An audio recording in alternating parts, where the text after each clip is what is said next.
बिहार की राजनीतिक हलचल के बीच इस वक्त की बड़ी खबर, नित्यानंद राय हो सकते हैं बिहार के अगले मुख्यमंत्री। ये सूत्रों के हवाले से इस वक्त की बड़ी खबर है और जल्दी इसकी आधिकारिक घोषणा भी बीजेपी की तरफ, एनडीए की तरफ से की जाएगी। केंद्रीय गृह राज्य मंत्री इस वक्त मौजूदा वक्त में नित्यानंद राय हैं।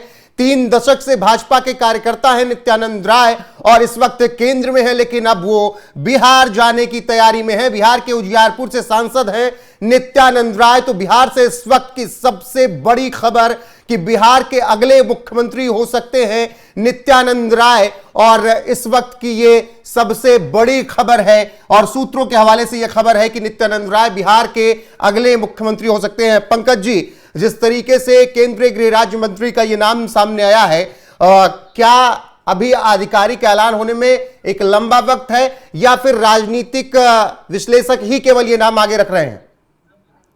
नहीं, 2 से 3 दिनों के अंदर नाम की घोषणा हो जाएगी। कल या परसों, इस बात की ज्यादा संभावना है और लगभग यह तय है कि नित्यानंद राय होंगे। और कई पहलू पे इस पे बातचीत की गई है कि क्यों नित्यानंद राय ही क्यों।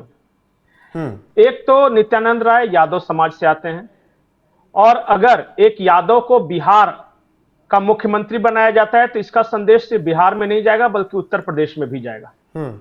और 2027 में यह संदेश जाएगा कि जो भी हिंदू बीजेपी के लिए काम कर रहा है, बीजेपी सबकी है। बीजेपी में जात पात ये सब नहीं चलता। सबसे बड़ा हिंदुओं में जो जाति वर्ग था, जो बीजेपी को नहीं वोट दे रहा था, चाहे वो लालू यादव की वजह से या मुलायम सिंह यादव की वजह से, वो था यादव समाज। और अब जब भाजपा के 2 यादव मुख्यमंत्री रहेंगे, मोहन यादव और नित्यानंद राय, मेरा वही सवाल था कि जब आपने एक यादव मुख्यमंत्री बनाकर यादव कार्ड चला था, फिर नित्यानंद राय की जरूरत क्यों आन पड़ी? नहीं, सारे बैलेंस लेके चल रहे हैं। जैसे कि ब्राह्मण हो गए 2, भजनलाल शर्मा और महाराष्ट्र के देवेंद्र फडणवीस। उसके बाद 2 यादव हो जाएंगे, एक क्षत्रिय हो जाएंगे योगी आदित्यनाथ, पुष्कर सिंह धामी भी उसी में है। हाँ, पुष्कर। उसके बाद रेखा गुप्ता। उसके बाद आप देखिए तो कोई भी ऐसा आप नहीं कह सकते कि किसी भी वर्ग को नहीं प्रतिनिधित्व मिला है। और इस वजह से बताइए क्या बोलिएगा, कौन सी ऐसी जाति है? ऐसे तो 5000 जातियां हैं, तो 5000 तो राज्य है नहीं। लेकिन जो वर्ग समूह है, जैसे कि जनरल कैटेगरी हो गया, ओबीसी हो गया, एससी हो गया, एसटी हो गया। इसी बीच एक और बड़ी खबर मैं दे दूं कि नित्यानंद राय के साथ एक दलित उप मुख्यमंत्री भी बन रहा है। मेरा वही सवाल था कि आपने सबको तो गिना दिया, दलित कहां पे है फिर बीजेपी में? बिहार का उप मुख्यमंत्री इस बार एक दलित होगा और कॉम्बिनेशन बिहार में देखिए, सवर्ण नितिन नवीन राष्ट्रीय अध्यक्ष, ओबीसी यादव समाज का मुख्यमंत्री, दलित उप मुख्यमंत्री, और इस बार का जो मंत्रिमंडल होगा उसमें सभी को प्रतिनिधित्व मिलेगा। एक जो उप मुख्यमंत्री बनाने की चर्चा हो रही है जो कि जेडीयू कोटे से होगा, उसमें से जाहिर तौर पे कोयरी या कुर्मी ही होंगे, यही दोनों। तो अब कोई नहीं कह सकता कि हमें नहीं मिला है जी। समूह में कोई नहीं कह सकता कि भाई एससी एसटी ओबीसी वगैरह में से किसी को आपने नहीं दिया है।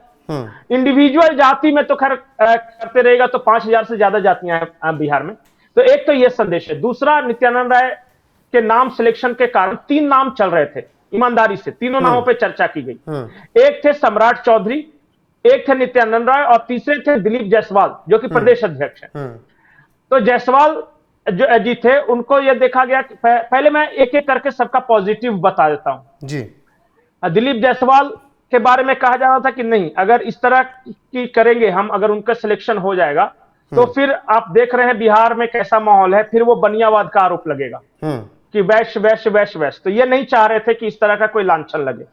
सम्राट चौधरी के साथ ये थी कि गृह मंत्री की तरफ से कोई आपत्ति नहीं था, जो अमित शाह की तरफ से, लेकिन चुनाव के पहले इन पे एक आरोप लगा था, इनके सर्टिफिकेट को लेके इशू है, इन पे भ्रष्टाचार का आरोप है। और ये जो बैकग्राउंड इनका है ना, ये आरजेडी बैकग्राउंड के, जैसे इनके जो पिताजी थे सम्राट चौधरी के, वो आरजेडी के नेता थे, तो उनकी जो विचारधारा है वो समाजवादी विचारधारा थी। नित्यानंद राय जो है वो खांटी भाजपा है। 30 साल से, मतलब 3 दशक से ज्यादा समय तक ये पार्टी के साथ जुड़े रहे हैं और नंद किशोर यादव के बाद ये सबसे बड़े यादव चेहरा बनकर उभरे। उजियारपुर से सांसद हैं। इसके अलावा ये साइलेंटली बहुत काम कर रहे थे पार्टी में। जैसे मैं उदाहरण के तौर पर बता रहा हूं। जी जी, चुनाव के दौरान भी वही बात थी, लेकिन यहां पर आप उनके काम को बताइएगा। उससे महत्वपूर्ण मैं ये समझना चाहता हूं, या दर्शक भी, कि क्या आरजेडी के कोर वोट बैंक यादवों में सेंधमारी करने के लिए भी ये एक नित्यानंद राय का नाम इस वक्त चल रहा है? सेंधमारी से ज्यादा संदेश देने की कोशिश। और सिर्फ बिहार नहीं, उत्तर प्रदेश में चुनाव है 2027 में। उत्तर प्रदेश में अगर यादवों को लगा कि नहीं, बीजेपी कम से कम हमसे तो भेदभाव नहीं करती, उसका एक पॉजिटिव अलग असर होगा उत्तर प्रदेश में। उसके अलावा बिहार में आप यकीन करेंगे कि जो यादव जाति है वो हिंदू की जितनी जातियां उसमें सबसे ज्यादा आबादी भी है इनकी। ये खेती किसानी करने वाले और ये पशुपालक समाज है। ये बहुत लंबे समय तक ये बीजेपी ये कोशिश करी बहुत लंबे समय से कि जो यादव हैं, जो कि गाय गंगा तुलसी की पूजा करते हैं, जिनकी जीवन पद्धति ही सनातनी है, वो किसी तरह बीजेपी की तरफ आ जाए। और उसी कोशिश में ये है मध्य प्रदेश और बिहार वाले। सोचिए, दो बड़े राज्य बिहार और मध्य प्रदेश, दोनों का मुख्यमंत्री यादव, बीजेपी का। तो अब कैसे, मतलब कि अब तो वो जात पात करने का स्कोप ही नहीं रह जाएगा ना, वो अखिलेश यादव के पास या तेजस्वी के पास। ठीक है, लेकिन पंकज जी एक सवाल यहां पर और आता है कि जिनका नाम चल गया उनका नाम सबसे पीछे हो गया। यहां पर ऐसा तो लागू नहीं होगा? देखिए, अगर ये सिर्फ चला हुआ नाम होता तो मैं ये कहता ही नहीं। अभी तक तो अगर मान लिया कि आज रात तक कुछ अचानक नहीं हो गया या उस तरह कुछ बड़ा हैपनिंग नहीं हुआ, तो मेरे हिसाब से जो मेरे सूत्र बता रहे हैं, नित्यानंद राय का नाम लगभग फाइनल है। और ये इसके बारे में बता रहा हूं कि ये साइलेंटली काम करते हैं। दलित उप मुख्यमंत्री कौन है? 2019 से गृह राज्य मंत्री है। जी, वो दलित उप मुख्यमंत्री कौन है जिसका जिक्र आप कर रहे हैं? उसके बारे में जानकारी नहीं है। सिर्फ इतना कहा गया है कि एक दलित उप मुख्यमंत्री होगा। मेरे पास जितनी जानकारी होती है मैं उतना ही बताता हूं। निशांत कुमार इनके बारे में, नित्यानंद राय के बारे में, अब निशांत कुमार बनेंगे या जेडीयू किसी और को करेंगे, वो जेडीयू पे छोड़ दिया गया है।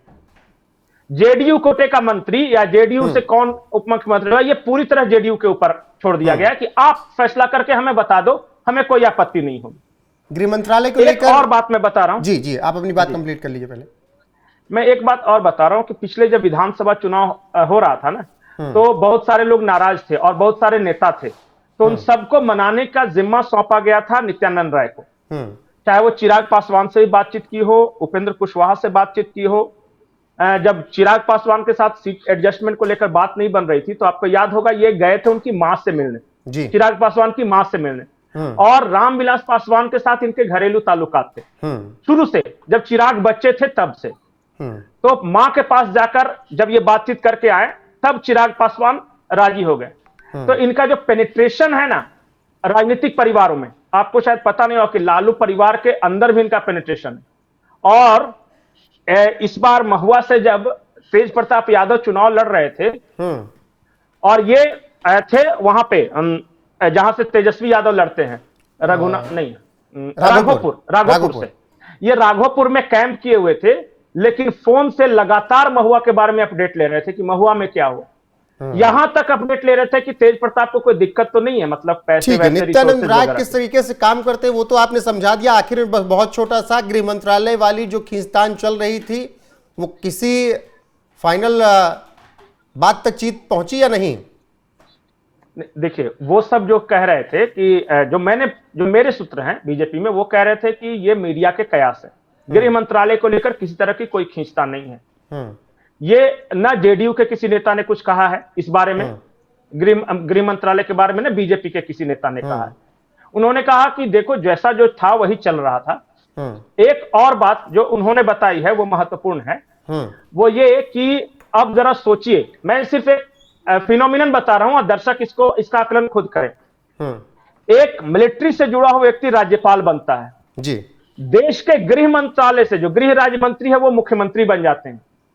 और इस व्यक्ति ने गृह राज्य मंत्री रहते हुए नक्सलवाद का खात्मा किया, 370 धारा लागू किया, नॉर्थ ईस्ट में उग्रवाद को काबू पाया और नेगोशिएशन में शामिल थे कुछ में, और ये फिर केरल में जाके अभी आए हैं, जो कि केरल में जो आतंक का नेटवर्क था उसको ध्वस्त।